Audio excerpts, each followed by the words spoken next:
Hi friends, ఈరోజు నేను ములక్కాయ గుడ్డుకు కావాల్సిన పదార్థాలు తయారు చేసే విధానం చెప్పబోతున్నాను. ఆయిల్, ఉల్లిపాయలు, టమాటాలు, పచ్చిమిర్చి, ములక్కాయ ఈ సైజు తీసుకోవాలి. ఒరుగులు, మామిడికాయ ఒరుగులు చేసి పెట్టుకున్నాము, అవి కొన్ని. తాలింపు దినుసులు అన్నీ కట్ చేసి పెట్టుకోవాలి ఫ్రెండ్స్. టమాటాలు మాత్రం నేను గింజలు తీసేస్తాను, లోపలివి అదే చూపిస్తున్నాను మీకు. గింజలు తీసేసి కట్ చేసుకుంటాను.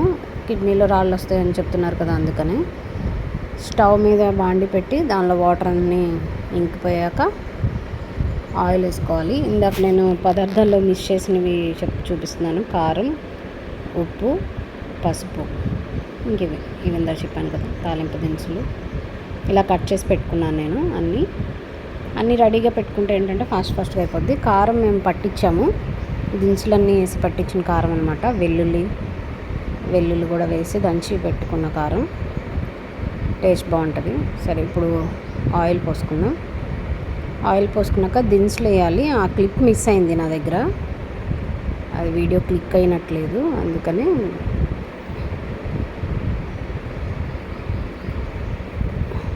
అన్నీ మూతలు తీసి పెట్టుకుంటే ఏంటంటే ఈజీగా అయిపోతుంది. అదే చూపిస్తున్నాను మీకు. అక్కడ దినుసులు వేసిన క్లిప్ మిస్ అయింది. ఆనియన్స్ వేసేసాము డైరెక్ట్గా, కింద దినుసులు కూడా వేసాము. పచ్చిమిర్చి, ఆనియన్స్ ఇవి బాగా ఫ్రై అవ్వాలన్నమాట. కొంచెం మీడియం ఫ్లేమ్లో పెట్టుకొని ఫ్రై చేసుకోండి.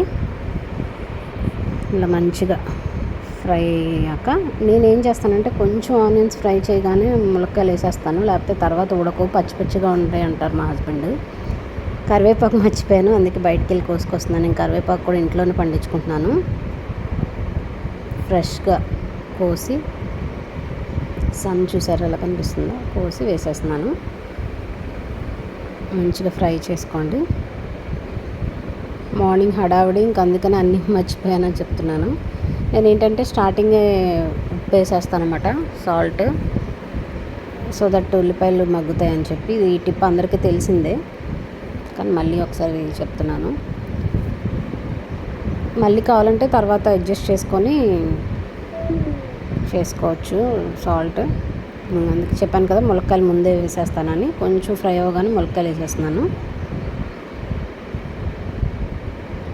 వాయిస్ ఓవర్ ఎందుకు ఇస్తున్నానంటే బయట అంతా సౌండ్స్ అన్నీ వచ్చి డిస్టర్బింగ్గా ఉంది, అందుకని వాయిస్ ఓవర్ ఇచ్చేస్తున్నాను, వాల్యూమ్ మ్యూట్ చేసేసి. చూడండి, మంచిగా ఫ్రై చేసుకోవాలి. బాగా ఉడుకుతుంది.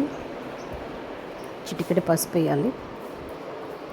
ఇది అందరికీ తెలిసిందే, బట్ నేను ఎలా చేస్తాను అనేది మాత్రమే చెప్తున్నాను మీకు. నేను పెద్దగా మసాలాలు అవి ఏమి యూజ్ చేయను, బట్ నేను చేస్తే ఎందుకు బాగుంటాయి అంటారు మా కొలీగ్స్ కూడా. వాళ్ళు షేర్ చేయమంటూ ఉంటారు, సో మీకు కూడా షేర్ చేద్దామని చెప్పి చేస్తున్నాను. టమాటా ముక్కలు వేయాలి. కొంచెం ఫ్రై అయిన తర్వాత ఇంకొంచెం ఆనియన్స్ మగ్గొచ్చు. మగ్గాక టమాటాలు వేసేసి మళ్ళీ ఒకసారి తిప్పేసి మూత పెట్టుకొని మగ్గించుకుందాం.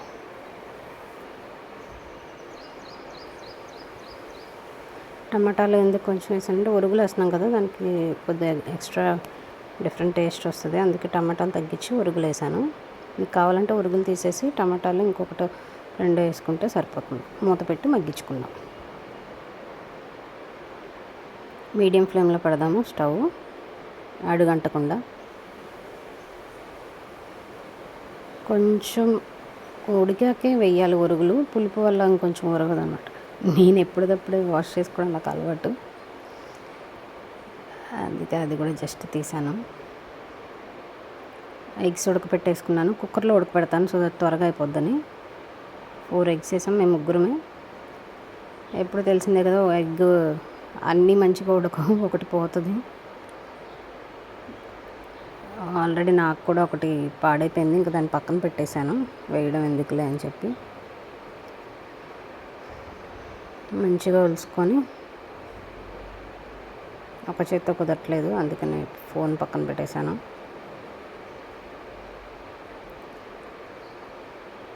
ఈలోపు మూత తీసి చూద్దాము. ఒకసారి మధ్య మధ్యలో తిప్పుకోవడం వల్ల ఏంటంటే ఇది అడుగు అంటకుండా ఉంటాయి. స్టీల్ పాత్రలు కదా, సో ఈజీగా అడుగంటిపోతుంది, అందుకని నేను మధ్యలో తిప్పుతున్నాను. ఒరుగులు వేసేసాను కొంచెం ఉడికింది కదా అని. కారం, ఇక్కడ మీరు ఉప్పు అవి అడ్జస్ట్ చేసుకొని కూడా ఇక్కడ వేసేసుకోవచ్చు. కొంచెం ఉప్పు పట్టింది, ఇంకా మంచిగా కలిపేసి వాటర్ వేద్దాం. ఇప్పుడు తగినన్ని వాటర్ పోసుకొని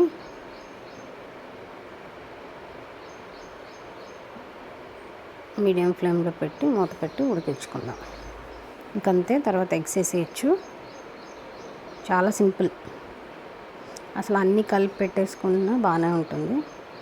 ఏదైనా కొంచెం మీడియం ఫ్లేమ్లో పెట్టుకుంటే కర్రీ టేస్ట్ బాగుంటుంది. అది నేను చేసే కర్రీలో సీక్రెట్, అంతకుమించి ఏం లేదు. అందరూ చేసే ప్రొసీజర్ ఇది. ఏమేమి ఇంగ్రీడియంట్స్ వేస్తున్నాము అనే దానిలోనే ఉంటుంది కదా, తెలుసు కదా మీకు. ఎగ్స్ వేసేస్తున్నాను, ఒకటి పోయిందని చెప్పాను కదా, అందుకే 3 మిగిలాయి. నేను బట్టి కారం ఉప్పు పట్టాలని చెప్పి అలా చేస్తున్నా. నేను యాక్చువల్గా మ్యారేజ్కి ముందు నాకు అసలు వంట రాదు. నేను చేయగా ఎక్స్పీరియన్స్ వచ్చిందే. ఎవరికైనా అంతే. కొంతమంది మ్యారేజ్ ముందే నేర్చుకుంటారు, కొంతమంది తర్వాతే అవసరాన్ని బట్టి నేర్చుకోవాల్సి వస్తుంది. ఇదిగోండి, ఇది పోయిన ఎగ్ చూపిస్తున్నా ఊరికే. బాగా ఉడికేటప్పుడు ఇంక కొత్తిమీర వేసుకొని కొంచెం నీళ్ళంతా ఈగిరాక దించేసుకుంటే టేస్టీ ములక్కాయ గుడ్డు కర్రీ రెడీ. చూడండి, ఇంకొంచెం ఎగరాలి, వాటర్ ఉన్నాయి. ఇప్పుడు రెడీ అయిపోయింది curry. Thanks for watching. Bye.